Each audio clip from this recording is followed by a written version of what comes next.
পাশে শান্তশিষ্টভাবে বসে থাকা অবলা সরলা স্নেহের মা এবং ভগ্নীগণ, আল্লাহ তাআলার শুকরিয়া আদায় করছি যে আপনাদের এই গ্রামে আমি আমার জীবনের পড়ন্ত বেলায় আসার সুযোগ পেয়েছি। যদিও আমি 15-20 বছর আগে একবার সেই পুরাতন গ্রামে এসেছিলাম। আজ আপনাদের সামনে জরুরি কয়েকটি কথা বলবো, তারপরে ইনশাআল্লাহ আমি আমার সময়ের দিকে লক্ষ্য রেখে আমার কথার সমাপ্তি টানব।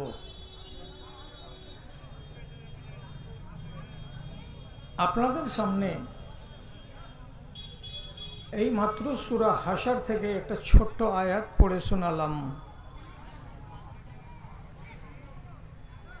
আয়াতটাকে অক্ষরে অক্ষরে তর্জমা না করে আপনাকে শুধু এতটুকু বলে দিতে চাইছি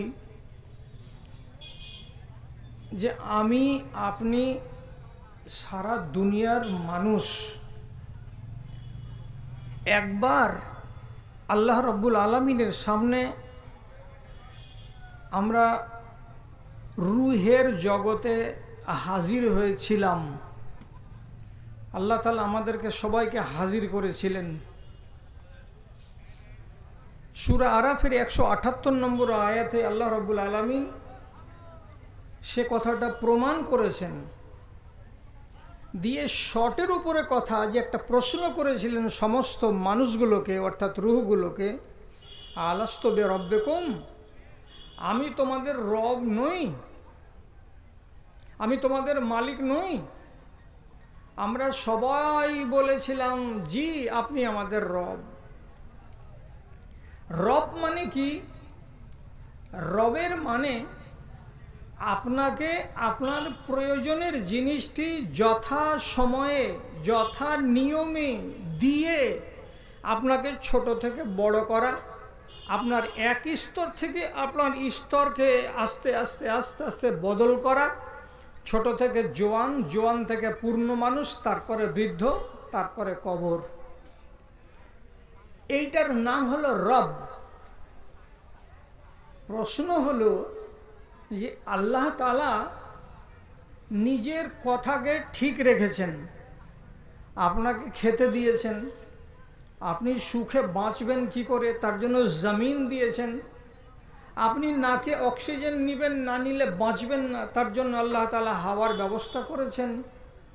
আমার গায়ে যদি রোদ না লাগে তাহলে আমি বাঁচবো না, পৃথিবীতে কোনো জীব বাঁচবে না, তার জন্য আল্লাহ তাআলা প্রতিদিন প্রতিনিয়ত আমাদের সামনে সূর্যকে উদিত করছেন, আমাদের গায়ে তাপ লাগছে। তাহলে বাঁচবার জন্য এই উপাদানগুলো, আর তার সাথে সাথে পেটে খাবো বলে আল্লাহ তাআলা রিজিকেরও ব্যবস্থা করে দিয়েছেন। তাহলে তিনি তার নিজের ওয়াদার উপরে কায়েম আছেন। এবার প্রশ্ন হলো, তিনি আমাদেরকে এতগুলো দিয়েছেন, তো দিয়ে আমাদের কাছেও কি কিছু চেয়েছেন? এর উত্তর হলো জি হ্যাঁ, উনি চেয়েছেন। কি চেয়েছেন? সূরা জারিয়াতের ভেতরে আল্লাহ রাব্বুল আলামিন বলেছেন, তোমাদেরকে দেব আমি 100টা, নেব আমি একটা। তোমাদেরকে দেব আমি 1000টা, আর নেব আমি একটা। সেটা কি নেব? আমি নেব তোমাদের উপাসনা, আমি নেব তোমাদের ইবাদত, আমি দেখব তোমাদের এই কপালখানা আমার নামে জমিনে পড়ে না পড়ে না। যদি এটা হয় তো এটা হলো মেন ইবাদত। আর এই মেন ইবাদত যদি তোমার দ্বারাই হয়ে যায় তো যেগুলো শাখা আর প্রশাখা আছে ওইগুলো আপনি তোমার দ্বারাতে আঞ্জাম পেয়ে যাবে। আমার চাওয়া হলো তোমাদের কাছে এইটা, আর তোমাদের পাওয়ার তো সীমা নেই। এখন দেনা পাওনার হিসাবে গিয়ে আমরা পড়ে গেছি ফেল। কেন? আমি কমজোর শরীরে যে জরুরি কথাটি বলছি মগজে ভালো করে তুলেন। উম্মতে মুহাম্মাদি 5 প্রকার। একগুলো কাফের, সোজা জাহান্নামে যাবে মরে। একগুলো হলো মুনাফিক, ওরা মরে সোজা জাহান্নামে যাবে। একগুলোকে বলা হয় ফাসেক ফাজের, আগে জাহান্নামে যাবে তারপরে জান্নাতে আসবে। একগুলোকে বলা হয় মুসলমান, এই মুসলমানদের অনেক আগে জাহান্নামে যাবে তারপরে জান্নাতে আসবে। আর মুমিনিন যারা, তারা মরে সোজা জান্নাতে যাবে। 5টা উম্মতিকে দেখলেন। আমি আলহামদুলিল্লাহ আমরা কাফের নই, আলহামদুলিল্লাহ আমরা মুনাফিক নই। বাঁচলো 3টা, আপনি মুমিন না, আপনি মুসলমান না, আপনি ফাসেক ফাজের। এটা দেখুন।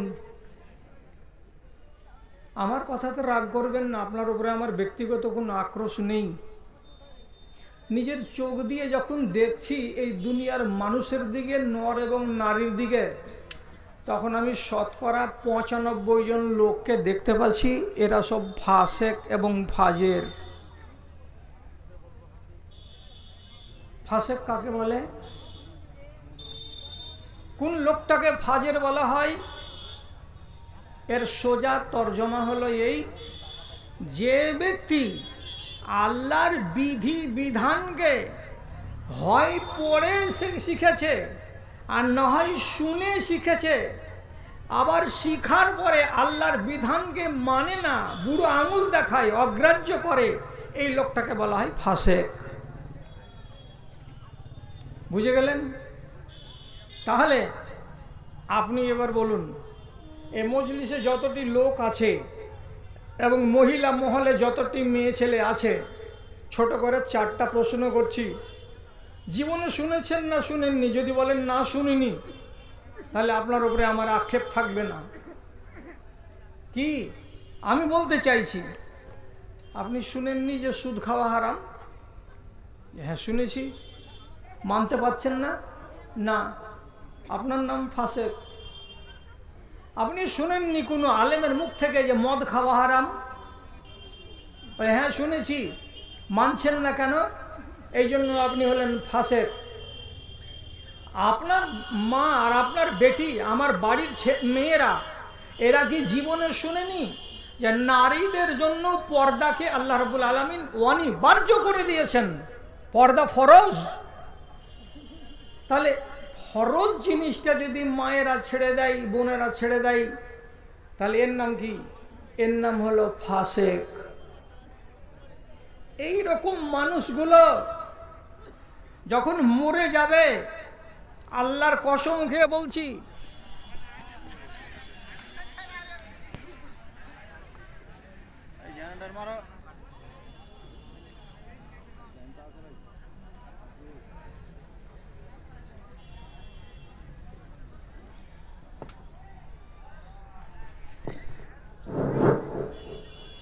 হ্যাঁ বলছি, এই রকম মানুষগুলো যারা মরে যাবে, তারা কিয়ামতের দিন আগে জাহান্নামে যাবে, তারপরে তার নসিবে আসবে জান্নাত।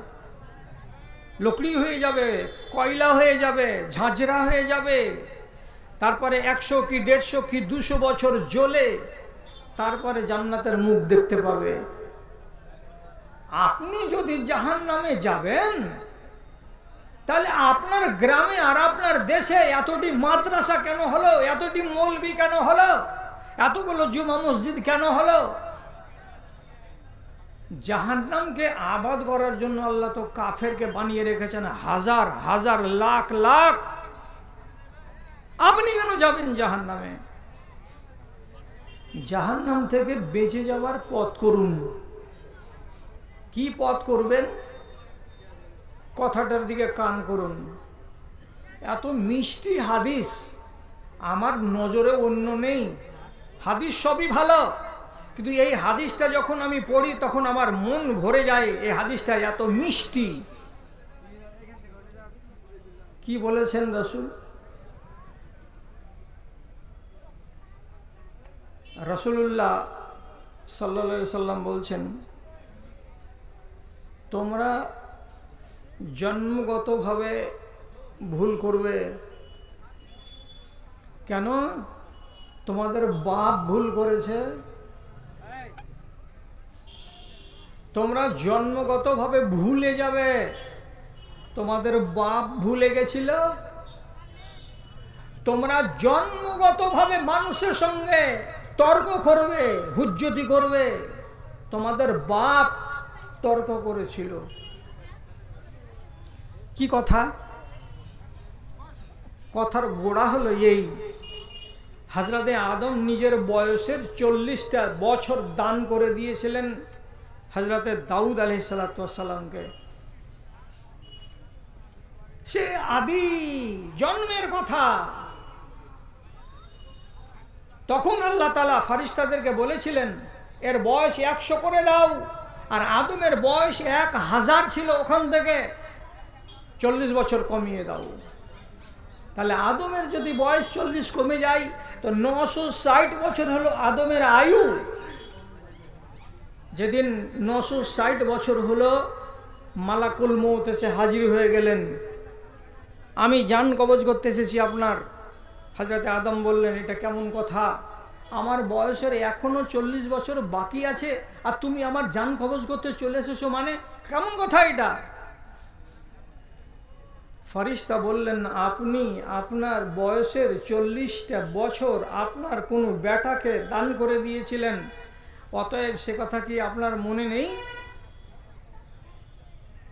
হাদিসের শুধু শব্দ, ফাখাতিয়া আদমু ফাখাতিয়া আওলাদুহু ফানাসিয়া আদমু ফানাসিয়া আওলাদুহু জাহাদা আদমু ফাজাহাদা আওলাদুহু। আল্লাহ রাব্বুল আলামিন নবী বলছেন, আদম সেদিন বলল আমি ভুলে গেছি, যার কারণে দুনিয়াতে যত ওর ছেলে পেলে আছে বাপের রোগে রোগাক্রান্ত হয়েছে, ছেলেরাও ভুলে যায়।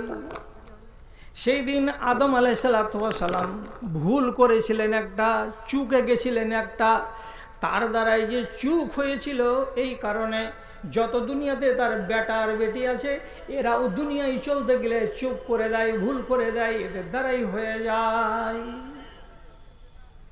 তাহলে ভুল হওয়াটা হচ্ছে আমার স্বভাব, আমার দ্বারাই গুনাহ হবে, এটা আমার নেচার, এটা আমার চরিত্র, আমি আমার বাপের কাছ থেকে পেয়েছি। এবার আপনাকে আমি বেশি জ্ঞান দিতে পারবো না, যদি অল্প বিদ্যার মানুষের কাছ থেকে শিকার থাকে তাহলে শিখে নেন। আপনারা 2-3টা লোক হ্যাঁ বলুন আলেম ওলামাকে ছেড়ে দিয়ে। আদম আলাইহিস সালাম ভুল করেছিলেন ফল খেয়ে নিয়ে, তারপরে কোন আলেমের মুখে শুনেছেন যে মিয়া আর বিবি জান্নাতে বসে বসে ডুকরে ডুকরে ডুকরে ডুকরে কান্না করেছিলেন আর আল্লাহর কাছে দোয়া করেছিলেন, আল্লাহ মাফ দাও বলেছিলেন? ওই দোয়াটা ডুমরিয়ার কটা লোকের জানা আছে? বললেন এখানে, রব্বানা জালামনা আনফুসানা ওয়া ইল্লাম তাগফির লানা ওয়া তারহামনা লানাকুনান্না মিনাল খাসিরিন। পরওয়ারদিগার, আমরা দুজন আমাদের জানের উপরে জুলুম করেছি, আয় আল্লাহ তুমি যদি আমাদের মাফ না দাও তাহলে আমরা বরবাদ হয়ে যাব, আমরা ছাই হয়ে যাব, আমরা ধুলিসাৎ হয়ে যাব। আল্লাহ রাব্বুল আলামিন তাদের দুজনের উপরে দয়া করলেন, তাদেরকে মাফ করে দিলেন, তাদের ক্ষমা করে দিলেন। ক্ষমা পেয়ে গেল। গোড়াতে আসুন, ভুল করেছিলেন, হ্যাঁ, ভুলটা বসে বসে মাফ হয়ে গেল না কিছু লকড়ি পুড়াতে হলো? কিছু লকড়ি পুড়াতে হলো। কি করতে হলো? চোখের পানি ঝরাতে হলো, আল্লাহকে বলতে হলো যে আল্লাহ আমাকে মাফ দাও, তখন আল্লাহ তাআলা তাকে মাফ দিয়ে দিলেন। এবার আপনাদের আমাদের যতগুলো এখন মানুষ আমরা আছি বিভিন্ন রোগে আক্রান্ত, আমরা এখন ফাসেকের দলে পরিণত হয়ে গেছি। এই হালাতে কবরে কেন যাব? তার আগে আমি আমার গাটাকে যদি পরিষ্কার করে নিতে পারি তো অসুবিধাটা কোথায়? মিষ্টি হাদিস আপনাকে শোনাচ্ছি। কি লাউলাম তুজনেবুনা লাইয়াতিল্লাহু বিকওমিন ইউজনেবুনা সুম্মা ইয়াস্তাগফিরুন। ও মানুষেরা, তোমরা যদি সারাটা ডুমুরিয়া গ্রামের লোক তাহাজ্জুদ গুজার হয়ে যাও, পরহেজগার হয়ে যাও, দিনদার হয়ে যাও, একটাও লোক তোমরা যদি বেয়াদবি না করো, নাফরমানি না করো, কেউ যদি গুনাহগাতা না করো, তাহলে আল্লাহ তাআলার নবী বলছেন আল্লাহ রাব্বুল আলামিনকে এই মানুষগুলোর চাইতে আর একগুলো মানুষ আছে, ওইগুলোকে ভালো লাগে। কিন্তু যারা জীবনে কোনো দিন পাপ করে না, যারা জীবনে কোনো দিন পাপ করে না, এই লোকগুলো আল্লাহকে তত ভালো নয়। কোন আজগুবি কথা বলছি? আপনি জীবনে চুরি, ডাকাতি, রাহাজানি, ছিনতাই, মদ খড়ি, মাগিবাজি ইত্যাদি কোনো রকমের পাপ করেননি। নবীজি কি বলছেন? তোমার গায়ে কিঞ্চিত পরিমাণে গুনাহ নাই, এই জন্য যে তুমি আল্লাহর কাছে খুব প্রিয় হবে না। তাহলে প্রিয় কারা হবে? রাসূল বলছেন, সহিহ হাদিস, আল্লাহ তাআলা তোমাদেরকে এখান থেকে সরিয়ে দিবেন, তোমাদেরকে এখান থেকে শেষ করে দেবেন, বরবাদ করে দেবেন। দেওয়ার পরে তোমাদের এই জায়গায়, তোমাদের এই দেশের মাটিতে নতুন একগুলো মানুষকে পয়দা করবেন, যে মানুষগুলো মাঝে মাঝে ভুল করবে, যে মানুষগুলো মাঝে মাঝে পাপ করবে।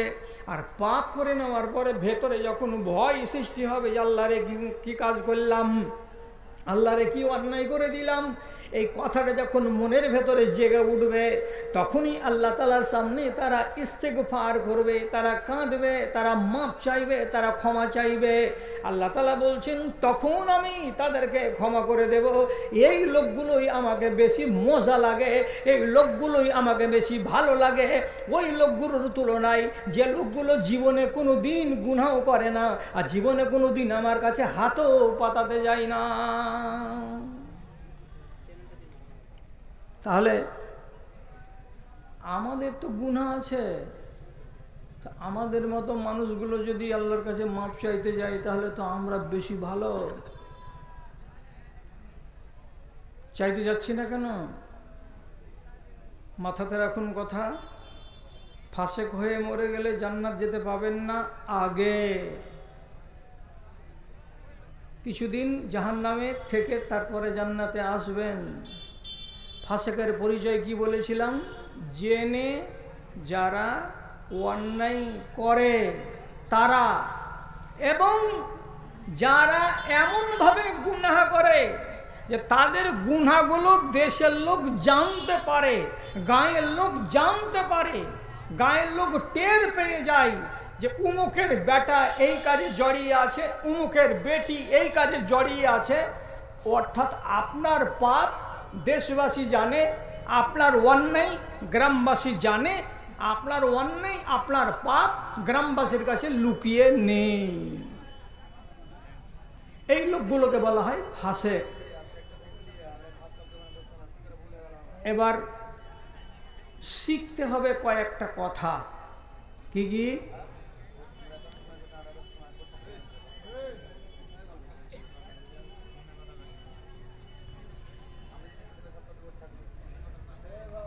কে গল্প করছে রে?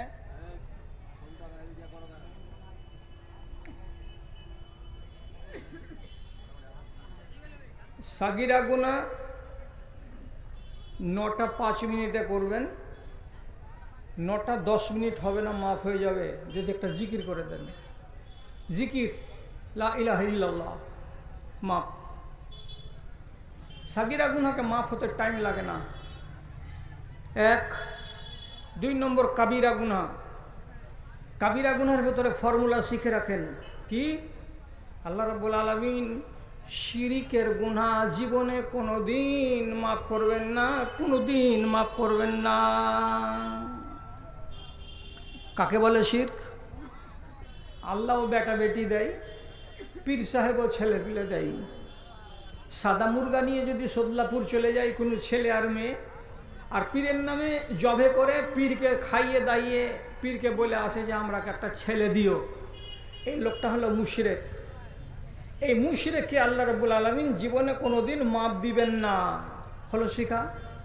তারপরে আবার আল্লাহ তাআলা নবী বলছেন, কুল্লু যামবিন আসাল্লাহ আইয়াগফিরাহু ইল্লা মান মাতা মুশরিকান আও মান কাতালা মুমিনান মুতাআম্মিদা।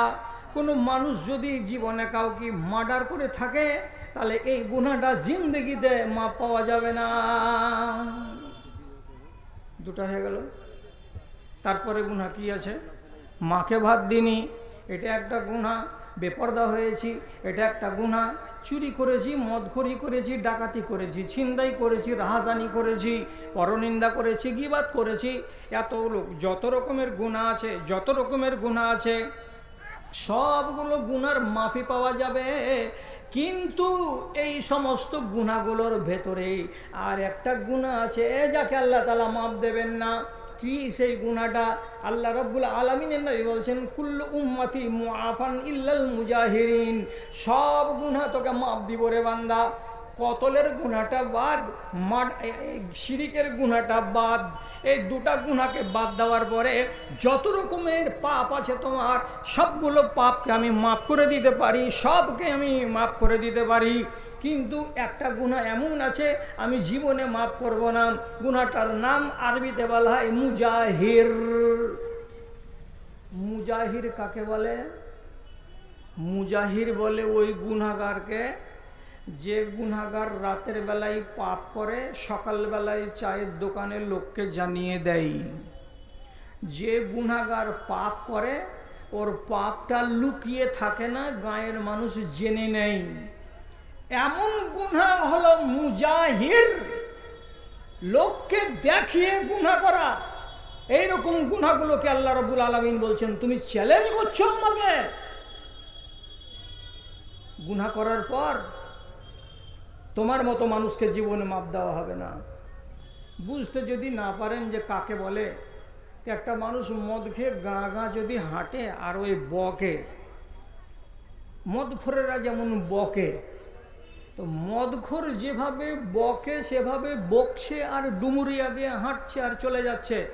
গ্রামের কোনো মানুষের জানতে বাকি থাকলো যে এই মদখোরি করে এসেছে? কাউরই বাকি থাকলো না। তাহলে তুমি কেমন করে পাপ করলে যে তোমার পাপ গ্রামবাসী জেনে গেল?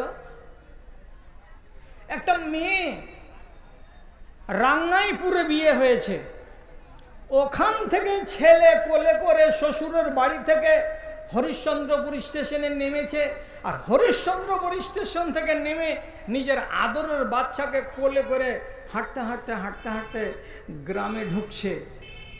গ্রামের যতটি লোক বেটা আর বেটি আছে সবাই টয়া টিপা করছে। আর কি বলছে? দেখবি তাই কিতে বলছে, রোজিনা ও শ্বশুর বাড়ি থেকে এলো।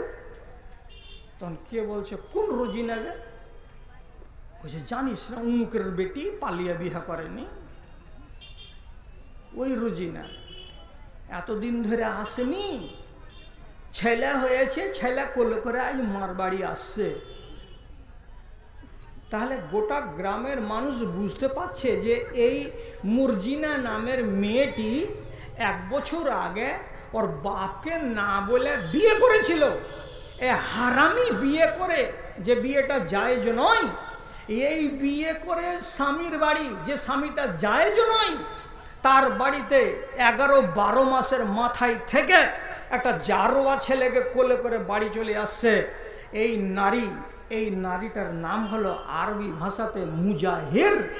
এর মতো নির্লজ্জ বেটি ছেলেকে আল্লাহ রাব্বুল আলামিন বলছেন মাপ পাবি না, পাবি না মাপ তোরা। কি লেখা আছে কোরআনে? আল্লাহ তাআলা বলছেন, আল কিযবু ইয়াহদি ইলাল ফুজুরে ওয়াল ফুজুরু ইয়াহদি ইলান নার। যারা যারা ফাসিকি কাজ করবে যারা যারা এইরকম 2 নম্বরই দাগাবাজি কাজ করবে, এই লোকগুলোকে তাদের 2 নম্বরই কাজ ঠেলতে ঠেলতে নিয়ে যাবে কোথায়? অন্যায়ের দিকে। আর এই অন্যায় তাদেরকে রাস্তা দেখাবে কোথাকার? তো জাহান্নামের দিকে। এর মানে হলো, এই দলিল হলো এটাই, যারা ফাসেক এবং যারা ফাজের তারাকে জাহান্নামে যেতেই হবে, তাদের জাহান্নাম ছাড়া ঠিকানা নাই। জি। আর কি আল্লাহ তাআলা কোরআন মাজিদে বলছেন, যারা যারা আগলা যুগের মানুষ আছেন তারা তারা অন্তত সূরাগুলো মুখস্থ রেখেছেন, এগুলো আম্মা পারাক, এগুলো আয়াত। আল্লাহ তাআলা কোরআনে বলছেন, ইন্নাল আবরারা লাফি নাঈম ওয়া ইন্নাল ফুজ্জারা লাফি জাহিম।